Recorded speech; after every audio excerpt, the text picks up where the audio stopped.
word racism, let's understand something here. Carrington just bring up racism. She brought up bigotry. She brought up misogyny. She brought up, intersectionalities. She brought up all of these different things. And why is that important? Because the society that we live in, of course, xenophobia, homophobia, she brought all of that up. Why is it important to point that out? Because what has transpired, yes, Caitlin Clark is the name of the day to use, but there's a broader issue here that can't be escaped. And that is this. So lads, it's DiJonai Carrington time again. We got to talk about DiJonai Carrington. And why are we talking about DiJonai Carrington? A lot of the time, because she has gone and hit somebody in the face. DiJonai Carrington has an issue with hitting people in the face. Stephen A. Smith thought he was just tossing out another fiery take until DiJonai Carrington fired back like she was in the finals. Now the internet's in flames, fans are choosing sides, and Caitlin Clark looks like she's ready to teleport out of the WNBA altogether. Did Stephen A. really just imply Carrington's a thug? Is Carrington about to clap back with a tweet thread longer than her stat sheet? And how did Caitlin become the unintentional referee in a media brawl turned full-on drama series? This isn't basketball anymore. It's reality TV with a shot clock. Grab popcorn, because this saga's just getting started. DiJonai said this on her Twitter account. She said, "Y'all fans swear I'm such a dirty player. I'm so over this narrative because if you really know ball, you know I just play hard and never give up on a play. And yep, we challenged the last couple flagrants and got him rescinded because I'm always trying to make a play on the ball. None more, none less." As you can see, it's a jump ball. Skylar's going down for a fast break layup. DiJonai winds up and smacks her across the head, and Skylar is on the ground having a hard time getting up. Now, this obviously was going viral. We talked about another flagrant foul that DiJonai committed in a previous game where she also took out her own player. But this was something where people are saying, okay, DiJonai, this is happening a little bit too much. Apparently, the WNBA has transformed into a Bravo reality show. Executive produced by Chaos, hosted by Stephen A. Smith, and live tweeted by DiJonai Carrington herself. If you tuned in expecting layups and screens, surprise, you're now watching a petty-packed drama with ESPN soundbites, sub-tweet warfare, and locker room shade that could melt steel. It's less fast break and more Real Housewives of Hardwood. Somewhere in the madness, basketball is still being played, allegedly. Buckle up. This isn't a season, it's a saga. Starting to have that feeling when it comes to DiJonai Carrington and dirty basketball, DiJonai Carrington and flagrant fouls. How come every time I'm watching a flagrant foul, you're committing the foul? How come every time I'm watching a dirty play, you in the play? DiJonai, can we go a week without you flailing and going after somebody? Can we just go 1 week? That's all. Just 1 week, DiJonai. The WNBA has officially entered its Bravo era. Produced by Pure Chaos, narrated by Stephen A. Smith, and fueled by DiJonai Carrington's Twitter thumbs of fury. Forget pick and rolls, this is a full-blown melodrama, featuring cryptic subtweets, ESPN shouting matches, and locker room shade so sharp it needs a warning label. What was once a basketball season now feels like Survivor WNBA edition, where alliances shift, receipts are posted, and every game doubles as an episode of hardwood and heartbreak. Somewhere under the drama, basketball still exists, probably. But let's be real, we're all here for the mess. I don't think DiJonai Carrington is intentionally smacking people in the face. What I think she's trying to do is she sees all the social media hype when she gets a big block, and she's trying to get big blocks and does not care whether or not she hurts an opponent in the meantime. So far this year, she has picked up now 3 flagrant fouls, and how she didn't get ejected from this game is beyond me. DiJonai Carrington isn't the type to let a talking head throw shade and just move on with a protein shake. No, she went full DEFCON 1. Dropping tweets, cryptic retweets, razor-sharp subtweets, and emojis that basically said, "Say it again, I dare you." The side-eye was so intense it could power the entire Northeast grid. And somehow, right in the middle of this Twitter firestorm, Caitlin Clark, America's walking endorsement deal and spokesperson for Can We Just Hoop, gets dragged in like the sitcom neighbor who walked into the wrong scene and now can't find the exit. spoke up. I got where she was coming from. I certainly don't hold Caitlin Clark accountable for that. But what Caitlin Clark has to understand is that it's not really you personally. It's you, the figure. It's you, the prop per se, that is being utilized to address a bigger point. If we could do it, everybody has done it. Dr. Martin Luther King Jr. and others were trying to make things happen in the Carrington just wanted to play basketball, look like she's on the cover of Vogue every game day, and body up her opponents like she's auditioning for a Fast and Furious spin-off. Suddenly, she's become public enemy number one, because shockingly, she plays with aggression, as if playing tough and physical isn't part of the sport's DNA. So what did she do that was so egregious? Maybe breathed near Caitlin Clark, possibly block her shot. Or perhaps simply exist with visible muscles and a no-nonsense attitude. And let's be real, Caitlin Clark didn't ask for any of this. She just wants to hoop without feeling like she's Snow White being chased by 7 overly muscular defenders. Meanwhile, ESPN's coverage seems more interested in who shoved whom and what Stephen A. Smith has to say in a dozen different voices instead of focusing on the game's actual highlights like assists or rebounds. Now, let's talk about Carrington. Her response to Stephen A.'s labeling wasn't a meek, let's agree to disagree. No, she came back swinging with a full-blown digital takedown, laced with sarcasm, disbelief, and enough verbal firepower to set off alarms at ESPN's headquarters in Bristol. Naturally, fans and viewers lost it over her bold, unapologetic comeback, making her the talk of the sports world for days. The backlash on DiJonai Carrington. DiJonai Carrington is gone nuclear at this point. I mean, we're talking atomic Hiroshima action. People are pissed. Basketball fans are pissed, and I understand why. I mean, not only is the WNBA covering for players like this, they're doing these egregious things on the court that is not physical play, it's dirty play. The internet did what it always does. Split, faster than a pair of bargain yoga pants during a lunging move. On one side, you had the "she's ruining the game" crowd, desperately trying to argue that physical play is fine unless you're not a blonde, smiling athlete. On the other side, genuine basketball fans argued, maybe stop tone policing women athletes and just enjoy the game. Meanwhile, Caitlin Clark found herself caught in the middle, looking into the camera like Jim from The Office, wondering how her mid-range jumper turned into a full-blown civil rights discussion. The WNBA's PR team was in full crisis mode, pulling out all the stops.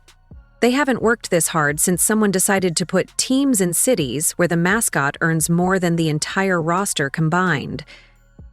Somewhere, a league executive was pacing in a conference room, muttering, "Can we not have a national debate every time someone gets fouled?" But that's no longer how the league operates. The WNBA has become the hub of every cultural debate, covering race, gender, respectability politics, hairstyle politics, and even whether it's acceptable to full-body check an opponent after a missed three-pointer. It's as if every game has turned into a microcosm of larger societal issues, and the league is front and center in the ongoing cultural conversations.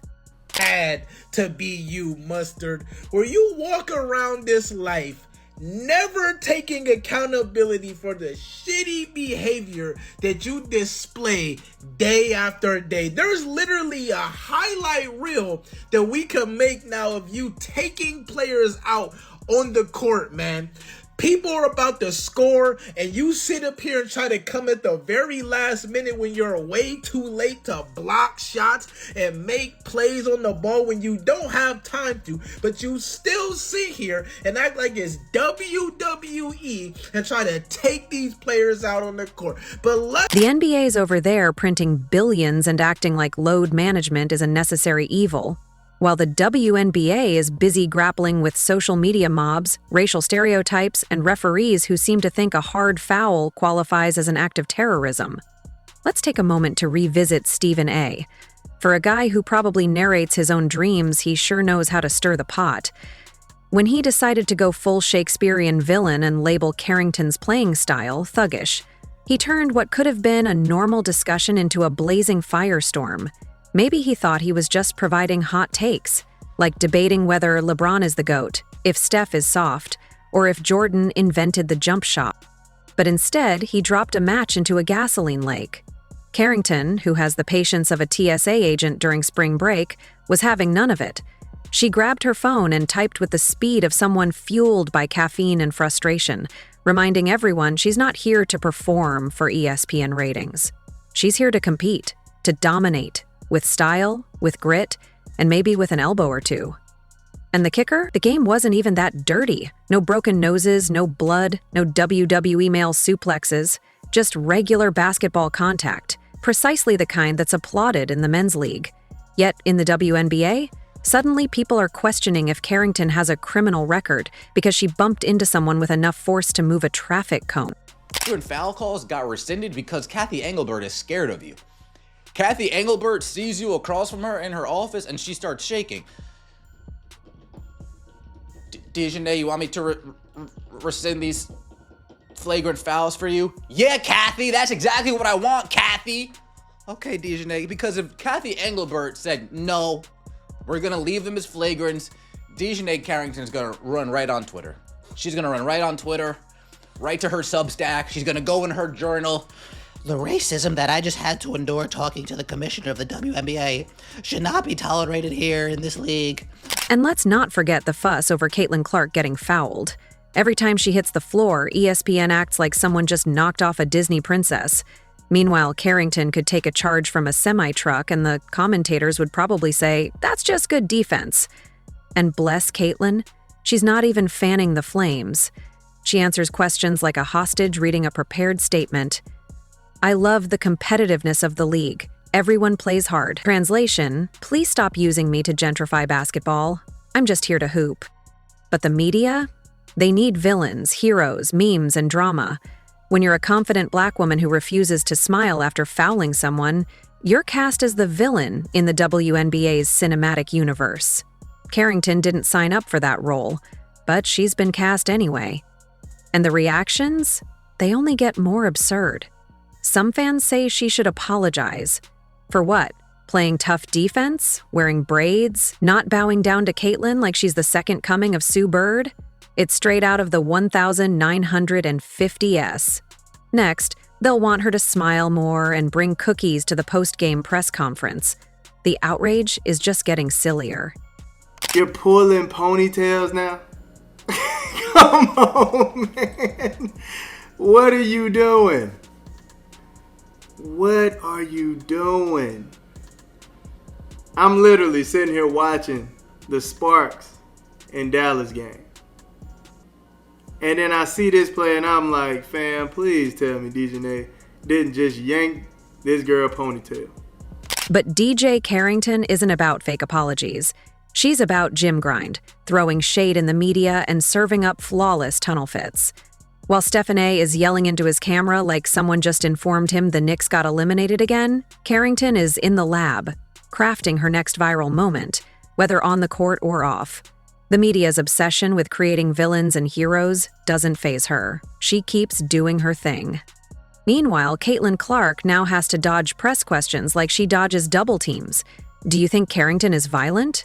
Do you support her thuggish behavior? Do you think Stephen A. is racist or just loud?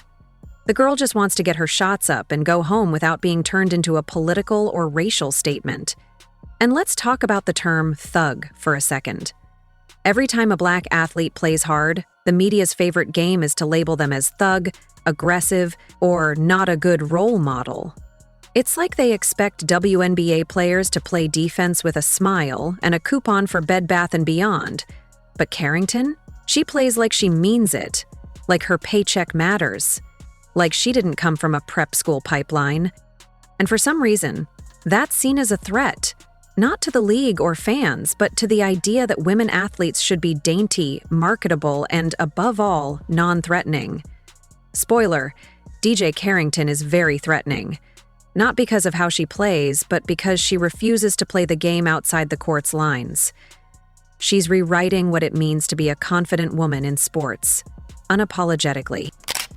You don't have to touch her. But you trying to swat like you're LeBron James, it's not safe, man. It's not safe. Come on, fam. This is why you're getting called a dirty player. Because you're playing out of control. Even when you're guarding up somebody, you get to hacking dribblers, the ball handler. You get to hacking them. You get to slapping their arms when they get the ball. Even Kate Martin ended up pointing at you during a rival. Like, why you're not gonna call this ref? She's slapping the heck out of me. And somewhere in all this chaos, you've got people pretending to care about the integrity of the sport. As if the WNBA didn't spend the past 5 years desperately begging for airtime and selling sponsorships like Girl Scout cookies. Now that the drama's here, everyone's suddenly acting concerned about sportsmanship. Please, this isn't Wimbledon. This is women's professional basketball in the TikTok era. Conflict is the currency. Let's be real. The WNBA has never had this much attention before. Folks who couldn't name a single team last year are now experts on defensive rotations and foul etiquette. It's giving bandwagon energy. It's giving, I just discovered black women in sports and I'm uncomfortable. It's giving, I learned a new word today and it's thug. Even NBA players started chiming in. LeBron's out here saying, protect Caitlyn at all costs, forgetting he made a career knocking dudes into courtside popcorn vendors. Draymond Green probably called Carrington for defensive tips. But somehow she's the one getting lectures on professionalism. Through it all, the league spins this as passion. It shows how much these players care, they say. That's rich considering that just 3 months ago half the games were on channels no one could find without a PhD in remote controls. Now everyone's watching, everyone's mad, and everyone's talking. The drama has everyone's attention, whether they like it or not. The WNBA continues to brag about physical play. All the while, they have players in this league that is going to get people hurt. Last night, Skylar Diggins came very close to being really hurt. There's a difference between physical play and being downright dirty as hell. And let's be honest, there is precedent for DiJonai Carrington. Without a doubt, she's considered this defensive specialist. We all watched the what I believe to be very, and look, this is my opinion, but I can believe it if I choose. I believe she very intentionally tried to scoop out Caitlin Clark's eyeballs with her long-ass fingernail. Carrington's mad because she's tired of being labeled every time she plays like she's got something to prove. Caitlyn's mad because she's been turned into a human lightning rod for every cultural conversation, from race to regional dialects. Stephen A's mad because no one told him yelling into a camera could go sideways. And the rest of us? We're just trying to remember if this is basketball or a deleted scene from Love and Hip Hop Hod Wood edition. But one thing's for sure, Carrington is not backing down. She's not here to apologize. Smith accidentally stumbled into a moment of accidental clarity, like a broken clock that finally hit noon. Yes, Stephen, thank you for finally using that megaphone of yours to say what we've all been screaming into the void while Kathy Engelbert polishes her "I'm doing just fine" trophy. The WNBA has turned into a mashup of Fight Club and Real Housewives of Detroit, and somehow Kathy's still pretending it's just a little on-court intensity. Girl, Caitlin Clark didn't sign up to play dodgeball with people's elbows. Did you, when you went and kind of swatted at Caitlin, did you intend to hit her in the eye? And if so, could you just, or if not, either way, could you talk about what happened on that play? I don't even know why I would intend to hit anybody in the eye. That doesn't even make sense to me. But no, I didn't. I didn't know I hit her, actually. I was trying to make a play on the ball, and I guess I followed through and I hit her. So obviously it's never intentional. That's not even like the type of player that I am. And sender_device equals PC and web _ID equals 7 quintillion 381 quadrillion 844 trillion 462 billion 94 million 173,000 702 0:00 032. Let's get real. This isn't just some chippy competition. It's a pattern on the Caitlin Clark injury tour. First, there was a shoulder check so aggressive it could have knocked a bowling pin into therapy. Then came full-body tackles, and now players are poking her in the eye like they're auditioning for a Three Stooges reboot. Every time it happens, Kathy Engelbert releases the same bland statement about player safety. About as convincing as a toddler apologizing with cookie crumbs all over their face. They shade these games like they're watching in 240p, with the sound off. Caitlyn gets fouled so hard she spins like a fidget spinner, and the refs just blink into the void like, play on. You'd get more protection trying to return a blender at Walmart than Caitlyn gets when she's under the basket. The level of oversight and accountability here is non-existent, and it's clear the league isn't prioritizing player safety, just the chaos itself. Something where people are saying, okay, DiJonai, this is happening a little bit too much for my liking. These hard fouls, these reckless plays are happening a little bit too much. And I want to show you guys one more play that was also in that game that actually injured Gabby Williams. Now, if you watch here, Gabby Williams is going up for a little mid-range jumper. DiJonai jumps to try to block her, and she comes down to where Gabby Williams doesn't have enough landing space. So she lands in her landing space, and then Gabby Williams. And where's Kathy during all this?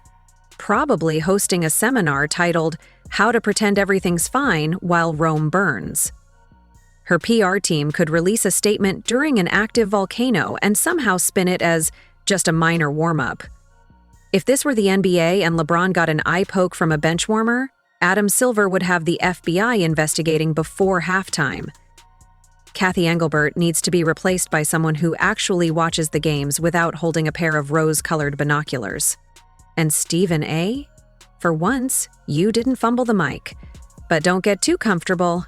You're one hot take away from saying something that sets the internet on fire again. If you enjoyed leaving a like and subscribing, more videos are on the screen now.